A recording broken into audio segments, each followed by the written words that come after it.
Hey guys, it's Danny. Alrighty, today we're gonna make a happy video, unlike the video from yesterday.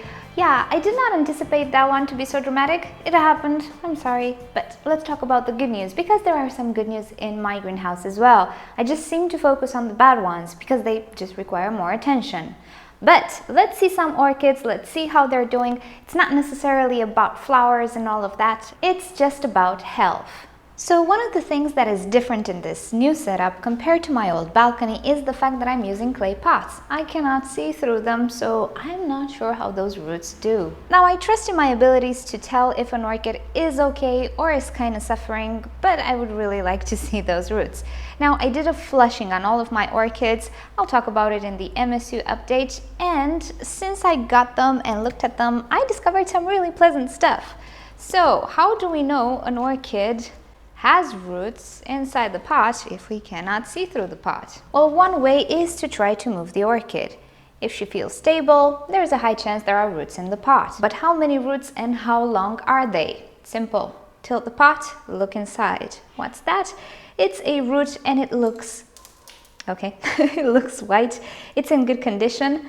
I am happy. And she's not the only one. My more recent purchase, the leca purpurata, yeah, she put out a root right here. I didn't see it, it broke, but there are roots inside the pot and they go down towards the bottom. This means they grow, which is very, very good news. Now, something I did not anticipate, and maybe this will be useful for you as well if you're using clay pots, is that some orchids create so many roots that they block the drainage hole, and clay pots only have one drainage hole. It's a Cattleya. I have one, I just don't remember which one it is.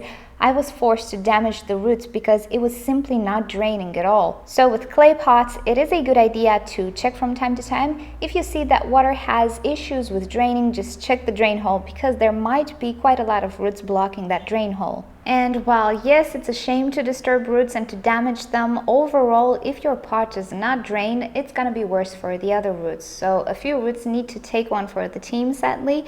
And I did not expect this to happen, really, but it appears it happens. I think it was the Kirchara. Not sure. One of them was not draining anymore, and the reason was too many roots. Oh no, I think it was this one. Let's see. Oh yeah. And if you look inside, there are others. They're not doing so well because I kind of ripped them and damaged them. But yeah, you need to look out for that. On the other hand, I cannot help but notice a major difference between my stressed orchids and the orchids you guys sent or that I acquired prior, or actually after I moved in. So this is one of them, my pride and joy, the Dowiana hybrid. Incredibly fast grower, and I talked to Ana Maria. The Dowiana is a fast grower, you guys, which is good. So I bought her with this pseudobulb maturing. She created this one and is working on another one right there. When will she bloom? I don't know. I hope it's gonna be soon, but she looks quite spectacular. Same thing about the purpurata. She's not growing that fast, but she looks very, very well. And also, quite a few of the orchids you guys sent are looking really, really well. They're not set back, they are producing roots nicely. This is, let's see, what is this? Cattleya Ronivon. I know who sent this to me. Thank you, dear. So as you can see, created this pseudobulb in my care, and she's working on a new one there. She's not the only one. Let's see. This is the Cattleya Yellow. Oh, it's an OID Cattleya with a yellow flower and red lip. She created two pseudobulbs. It was the double growth type of orchid. She created this pseudobulb, no sheath, but this one definitely has a sheath. If she blooms, she's gonna be the first orchid from one of you guys ever since I moved here that will bloom. There are sheaths here and there, but no buds just yet. I can wait. And I have to say, from all of my orchids, the Cattleyas are kind of doing the best. Yeah, it's sunny, it's warm, they like it here. Also, some oncidiums do okay. And of course, the Phalaenopsis. But hey, they're Phalaenopsis. Flower spikes are slowly emerging. And behold, the Zygopetalum isn't dead. Moreover, he created, he's a guy. So he created that growth there. And working on a new one here. Initially I thought it's a flower spike, but then I remembered, hey, you're Danny, you kill zygopetalums. That's not a flower spike, it's a new growth, but I'm happy with that as well. Also, talking about root production, check out this Tolumnia that I received from one of my viewers. It's an orange one, presumably, and while I was fleshing it, some media moved and I saw all the net of roots, and she looks quite lovely. She's doing so well. So overall, if I think about it, it's not all that bad. Of course, I'm a little sad to lose orchids. It's never funny when you lose orchids, but overall, considering, I think they're okay. Now, when I moved here, I had two fears.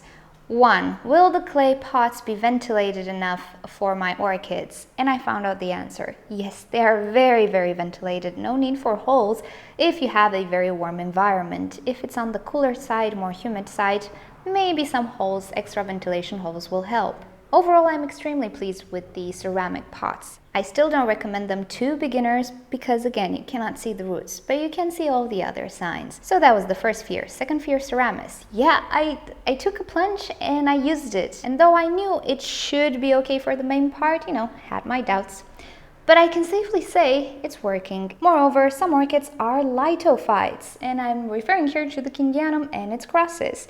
And as expected, they are doing spectacularly well in seramis. There is a thin line between epiphytic orchids and lithophytic orchids. Some of them grow on rocks, others grow on trees. But in any case, I had my doubts. I don't think it's the case. I think seramis is a good thing. Mind you, you need to rinse the heck out of this thing because whatever powder remains, that can be considered a desiccant. So you need to be careful with that. You need to rinse it very well. I experienced it. Not okay when you don't rinse it. So that's what I do. I rinse it. If you guys would be interested, I am up to try a semi-hydroponic system again. I want to experiment between leca and seramis in semi-hydroponics because I know some of you guys do prefer this method, and yeah, why not? I'm gonna test it out and try to give you pros and cons for both of the methods. If seramis is better at semi-hydroponics, yay. If not, there we go, we have leca. So let me know if you're interested in something like that. Also, before I let you go, we have a poll. So, lately I try to provide another little video at the end of my videos, and it's always been something different.